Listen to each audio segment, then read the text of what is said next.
Hi, welcome to Why Like Ike, except this doesn't look like Mr. Ike, it looks like Mrs. Ike. Absolutely. So my special guest of Why Like Ike today, my friend William, Mr. Snyder. Hi, Dennis. How are you? Nice to see you again, sir. Blue nitrile gloves Blue on, that gloves. means you do all the touching and I don't. Okay, but you got your white gloves on, so we're okay. In case I make a mistake. So we obviously have Mamie on display today. Right. Well, for November, we wanted, since it's her birthday, it's her 121st birthday this month, we wanted to talk a little bit about why like Mamie. You know, I know a little about Mamie. Okay.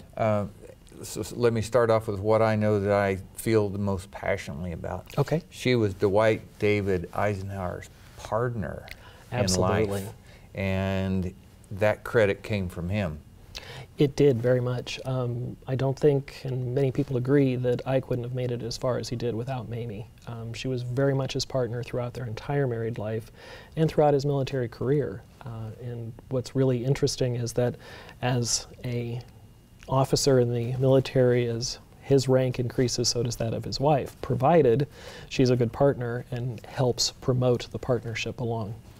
That's not an easy trail for any, the military wife as a career wife, if you will, is not an easy trail for anybody. So it wasn't easy for Mamie Eisenhower. No, it really wasn't, and she was well trained for it because she grew up in a wealthy family, and she went to finishing school, as the society ladies did in those days. So she was well trained for being, you know, a socialite, a social wife, but she ended up falling in love with a poor military man from the wrong side of the tracks in Abilene, Kansas. Right. And they made a partnership of opposites, and it worked out for them and went very well. There has to be a lot of stories in the hats alone. Definitely. We know that Mrs. Eisenhower was far more than the First Lady of Fashion, but that's right. She was the First Lady of Fashion as well. Well said. That's a great way to put it. She made the 10 best dressed list every year she was First Lady. Kind of a big deal in the 1950s, of course. Big deal. But she really did set the fashion trends. And there's some interesting cartoons like the one that's on the table here where someone who sells hats, as a matter of fact, is saying how nice it is to have something pleasant to look at for a change. So Mamie was well recognized as, you know, certainly pretty to look at, but also a lot more to her. She had did a lot for various charities. She did a great job running the White House. She balanced the White House budget every year she was First Lady. Her husband only did it 3 times, but he had a slightly more complicated budget to work with. That's good. Now that's a good one. I think that's funny. We know a little bit about Mamie and about her charitable work. Yes. That I don't suppose that was probably publicized very much during the years that she was doing this, the way things are today. Something happens today, you see it 100 times before you get home on your smartphone. Not so much then. She actually donated to many charities, and frequently she would donate anonymously. And because she felt passionately about that and gave at least a little bit of money. She didn't necessarily give a lot, but she felt she gave what she could. But other charities she gave to a lot, and that was for children's health particularly, but in general, the American Heart Association was one that was very dear to her. Both she and Ike had heart troubles, and one of the awards we have up here, which I'll go ahead and open, if I can move a hat, if we can find room on the table. She received the Volunteer of the Year Award in 1970 from the American Heart Association, and it was presented to her by Pat Nixon, who at the time was First Lady. That would have been just after the president had passed away. Yes, exactly. Yes. So I think it was a rather fitting tribute to Mamie and all of her hard work with the Heart Association. So you said things about the hats. Of course, hats were an important accessory. We actually have, and you asked, we had to go look this up, but we have 112 of Mamie's hats in the collection. That's not all of her hats, I'm sure, but that she had throughout her life, but that's how many we have. And one of her favorite designers, represented by almost half the hats, was a woman named Sally Victor. Okay. And she was a milliner in New York. She actually started as a part-time clerk in Macy's and then rose to be their head hat buyer. And then when she married, her husband was a milliner. She took over his business, and it grew by leaps and bounds. She designed hats for many first ladies. And she also designed this blue hat right here, that was sold in department stores across the country. It's a Why Like Ike hat for the, or I Like Ike hat, excuse me, for the 1952 election, and it was sponsored by the Republican National Committee. So partially thanks to Mamie's patronage, but movie stars, lots of people love Sally, and actually in the later, in the 1960s, she was credited with saving the Ecuadorian economy by promoting straw hats. You told me that before the cameras come on, and I find that funny, but fascinating, and what a great point. Yes. We're in Abilene, Kansas, and everything when the camera's pointed at me, I'm thinking about how this is good for us as a community. Well, Why Like Ike? Ike has been tremendous for Abilene, but he also said Abilene was tremendous for him. That's right. So That's it's a partnership, but you think about economic development, sole person to save the economy of a South American, Central American country with straw hats. The power of the bully pulpit gets laid to the president quite often. It does. I don't think I've ever heard saving a country laid at the head of a first lady before. A first lady and a hat maker, and that's actually one of Sally's straw hats right there under one of her I Like Ike hats. That is a very cool hat. It's a very cool hat, and it was just remarkable that, you know, we might think of, you know, fashion like this as frivolous, but it really wasn't. And Mamie promoted many female designers, many female hat makers, you know, and here we have a female hat maker who employed almost entirely women in her hat making business. And again, as you just mentioned, you know, saving an economy of another country. Ken, with all of these lovely things setting in front of us, can we follow that line a little bit? Sure. I'll go and you chase me and drag me back if I need dragged back. Sure, sure. Okay, so we know a lot about the Eisenhower administration. We know about 8 years of peace and prosperity. We know about NASA. We know about the interstate highway system. We know about the launching of the connectivity between universities that turned into the internet. So, but here today, I'm learning from listening to you and thinking about this, that Mrs. Eisenhower, her milliner, was given credit for saving the economy of Guatemala? Ecuador. And so we're also living through the time that the World War II workforce of women, because they had to be there to sustain the war effort, then turned into the workforce of commercial America. That's right. They just didn't turn around and go back home. No. They kept working. They formed businesses. That's they grew businesses. They took over businesses. I never thought about it this way. So here we're sitting with these displays of America as it changed to a workforce of multiple genders working together at the same levels of jobs. Absolutely. I think you couldn't have said it better. So many times we think of the 1950s sort of returning to that nuclear family ideal, and, you know, Rosie the Riveter of World War II is now a homemaker. That wasn't entirely the case. There was a great deal of diversity in the workforce following World War II, and it continued right through the 50s, even though we don't necessarily think about it. We should get one of the researchers to do a little work for us and for a follow-up on that. I'll bet you there's some good information about the workforce changes that these hats have sparked in our ideas today. Yes, and not just hats. We have some, you know, pretty jewelry here and some nice bling. But interestingly, although she really liked very nice things, you know, she shopped at fancy department stores. She did have designers that she went to for special occasions. But one of her granddaughters also told me that she loved to shop at Jacques Penney, or J.C. Penney's, as we might call it today. But Mamie always said Jacques Penney. And how her grandmother could wear, you know, diamond earrings and a pearl necklace, but dime store bracelets. And I think the ones we have out here with her initials on it that spell out me, but they're actually metal-coated plastics from the 1960s. And they're just really, you know, inexpensive little bracelets. I took pictures of those and sent them to, well, I sent them to all the girls, but I intended our middle daughter, who my son would, when he was tiny, started calling her Mamie. So you had them arranged there, and I just took a picture. Oh, that's great. Yeah. Well, I'm glad we could make a family connection, another connection. We spread the goodwill all across America today. And another neat piece, of course, charm bracelets were very popular at the time. And if you look closely, those are actually photographs of her 4 grandchildren. Right, that's very cool. Yeah, she wore that quite frequently. This is a lovely set of Trifari jewelry, who, by the way, were also the designers for her jewelry that she wore to both of the inaugural balls, both in 52 and 53 and 57. But this particular one was sent to her on her birthday as a birthday present in 1952, so right after the election. And it was sent to her by the Eisenhower Press Radio and Photographer Corps.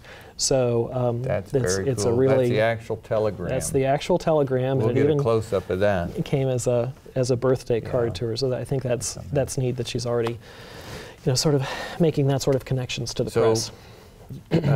We always, when we're on Why Like Ike and we don't normally have Mamie stuff, we're always talking about relevancy of the Eisenhower war years, the Eisenhower presidency. His life in general.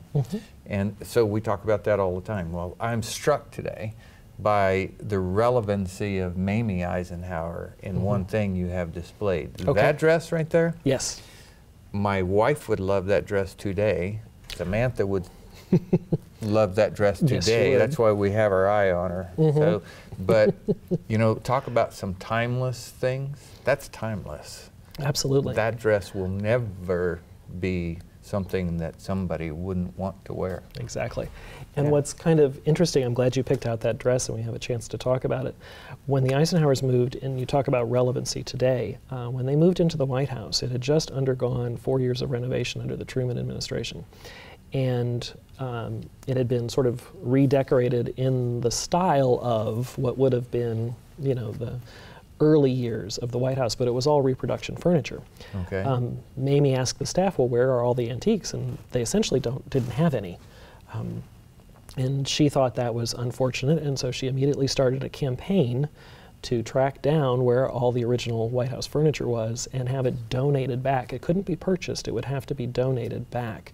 And she was very successful in getting that started.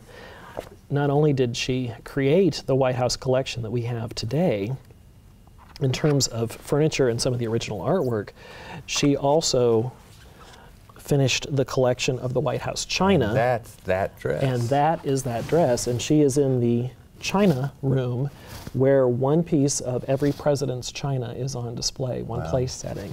And Mamie completed that. And so, again, it may seem frivolous, but it really isn't. The White House had lost a lot of its history, and Mamie brought it, or started at least, to bring it all back. So we're sitting here in the Eisenhower Presidential Library Museum and Boyhood Home, and actually in the museum building itself to film this show. We certainly would never say preservation of history would be anything other than a critical thing for our country. Absolutely. I'd never heard that story, that Mamie Eisenhower was the one who reached back into history and started the process to bring that history back into our house, the White House. Yes, and it's a great story. And that's why she wanted to do it. It wasn't so much for her. She felt it needed to be preserved for the American people. As many presidents have called it and first ladies have called it, it is the people's house. Yeah, I would agree. That's great. I always learn something when we film a show. That was it today. Well, there was actually a lot today, but that was the big one for me. Do we have time for a slightly funny story about the White House? Yes, we do. Well, again, there wasn't any money for the Eisenhowers to redecorate the White House when they moved in after the renovations that had undergone in the Truman administration. So the Truman's daughter, Margaret, had lived with them in the White House, and she had her own sitting room. All right. So when the Eisenhowers moved in and Mamie said, no, Ike and I will not sleep in separate bedrooms. The president and I we slept apart for too many years.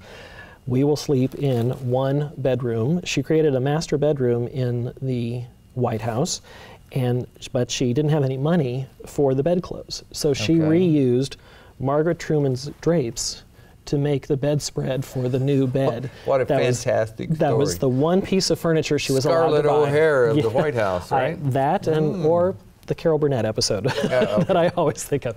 But yes, she was a frugal, military housewife, but she also did it in the White House because she had to.